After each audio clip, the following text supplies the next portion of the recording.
Hi, I'm Louis Jones, and I'm going to be going over the jig function in Rasterlink and how you can use that to create full bleed prints on the UJ330H. So what is a jig?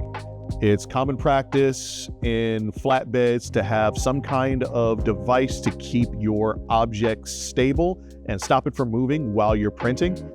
Those frames that you insert the object in is called a jig. And in this instance, your jig is going to be a frame that you cut out and put your board into the center of, and you're going to print to the excess of the frame. So you're not going to put ink onto the bed.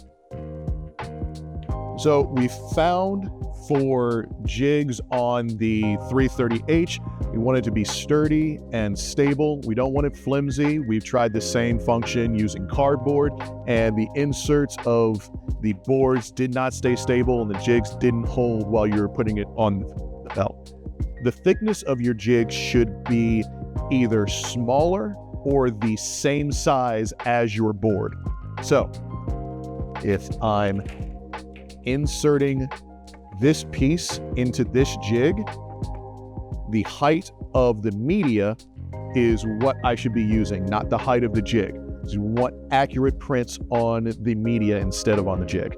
Now, if the jig is larger than the media, then you're going to be using the height of the jig, and it's not going to get accurate ink placement on the media itself. So either thinner or the same size. For this example, I'm going to be printing to 12 by 18 boards. So my jig, I created using this aluminum material, very sturdy. So for the jig for those boards, I've actually made the inside cut 12.01 by 18.01. I've added in that 0.01 to make it easier to place the boards inside of it. I found like not every board is cut exactly perfectly, so I give myself a little bit of wiggle room when I'm inserting it by that extra 0.1% addition. The outside cut is 16.01 by 22.01. meaning I've put a 2-inch gap in between this area, this border.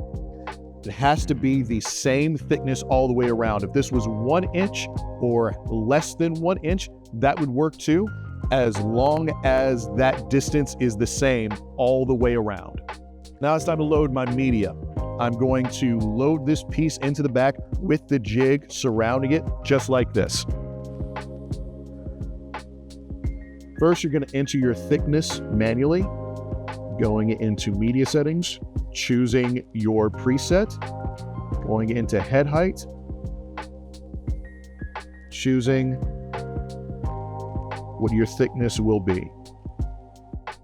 Start by choosing my preset, lowering the loading bar,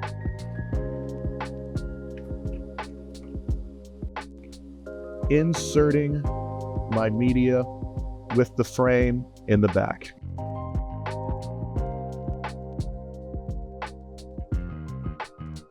Either type in your thickness manually, or if you want to take advantage of this automatic thickness check, just load your media in normally without the jig, do the thickness check to save that number, and then load the media again with the jig and ignore this second thickness check right here. And then